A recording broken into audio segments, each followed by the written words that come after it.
शहर की एक पुरानी हवेली में शादी की रौनक थी। हर तरफ रोशनी, ढोलन गाड़े, हंसी ठिठोली और खुशियों की गूंज थी। सिया अपनी ननद की शादी के लिए तैयार हो रही थी। लाल रंग की साड़ी में वो किसी अप्सरा से कम नहीं लग रही थी। उसकी खूबसूरती पर हर किसी की नजर टिक जाती, लेकिन उसकी खुद की नजरें किसी को ढूंढ रही थी, अर्जुन को। अर्जुन उसके देवर के बचपन का दोस्त था।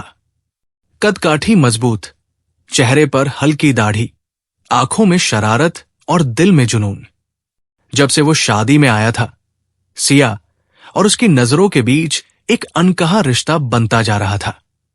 रात की रस्मों के दौरान जब सिया दीपक सजा रही थी, अचानक एक दिया हवा के झोंके से बुझ गया। उसने उसे जलाने की कोशिश की, लेकिन तभी अर्जुन ने पीछे से उसके हाथ को हल्के से पकड़ लिया और अपनी जेब से एक लाइटर निकालकर दिया जला दिया। अगर रोशनी कम पड़ जाए तो मुझे याद करना, अर्जुन ने धीमे से कहा। सिया ने उसकी आंखों में झांका। कुछ तो था वहां, एक बेचैनी, एक चाहत। शादी की हलचल के बीच अर्जुन और सिया की मुलाकातें बढ़ने लगी। कभी गलती से हाथ छू जाना, कभी एक दूसरे को देखते हुए मुस्कुरा देना, और कभी बिना कुछ कहे भी सब कह देना। एक रात हल्दी की रस्म के बाद सिया छत पर अकेली खड़ी थी। ठंडी हवा उसके खुले बालों से खेल रही थी।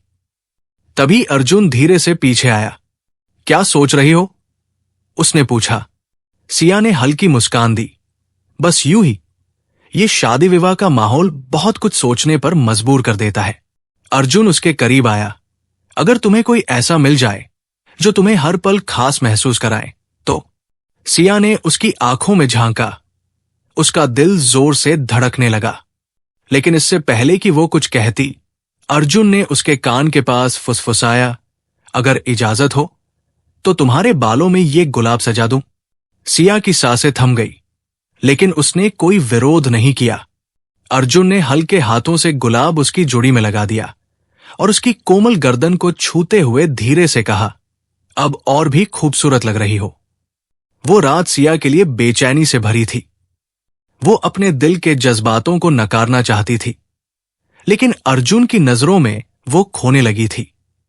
अगले दिन जब सभी शादी के लिए मंदिर जा रहे थे, अर्जुन ने धीरे से सिया की कलाई पकड़ ली। कुछ देर के लिए मेरे साथ चलोगी? उसकी आवाज में एक अलग ही कशिश थी। सिया ने हिचकिचाते हुए इधर उधर देखा, फिर उसके साथ कदम बढ़ा दिए। अर्जुन उसे हवेली के पीछे वाले बगीचे में ले गया, जहां गुलाबों की खुशबू फैली हुई थी। वहां कोई नहीं था, सिर्फ वो दोनों और चांदनी रात। अर्जुन ने धीरे से सिया की कमर के पास हाथ रखा और उसे अपनी ओर खींच लिया। तुम्हें पता है, जब से तुम्हें देखा है तब से एक अजीब सा सुकून मिल रहा है, जैसे मैं बरसों से तुम्हारी तलाश कर रहा था। अर्जुन ने उसकी आंखों में झांकते हुए कहा। सिया की सांसें तेज हो गई। उसके गाल सुर्ख हो चुके थे। ये गलत है अर्जुन, उसने धीरे से कहा। प्यार कभी गलत नहीं होता सिया, बस इसे कबूल करने की हिम्मत चाहिए। अर्जुन ने उसके चेहरे को अपने हाथों में लिया और हल्के से उसके माथे पर अपने होंठ रख दिए। सिया ने अपनी आंखें बंद कर ली। उसकी पूरी देह एक मीठी झुरझुरी से भर गई। अब सिया खुद को रोक नहीं पा रही थी। हर दिन अर्जुन के बिना अधूरा लगता। वो जानती थी कि समाज, परिवार और रीति रिवाज उसकी राह में बाधा बन सकते हैं, लेकिन उसके दिल में अर्जुन के लिए जो जज्बात थे वो उनसे इनकार नहीं कर सकती थी। एक शाम जब दोनों गार्डन में मिले, अर्जुन ने उसका हाथ पकड़ा और कहा, अगर मैं तुम्हें लेकर कहीं दूर चला जाऊं तो? सिया ने धीमे से कहा, अगर प्यार सच है तो भागने की जरूरत नहीं, उसे पाने के लिए इंतजार भी किया जा सकता है।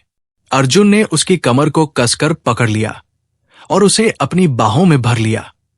अगर इंतजार करना है तो मैं सारी उम्र कर सकता हूं, लेकिन एक बार अपनी मोहब्बत का इकरार तो कर दो। अर्जुन की आवाज में एक कशिश थी।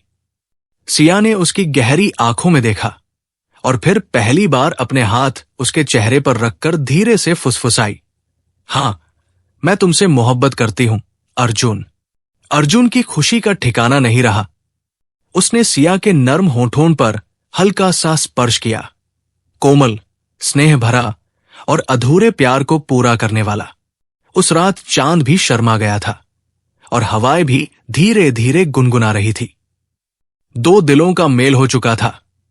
एक अनकही मोहब्बत अब इकरार बन चुकी थी।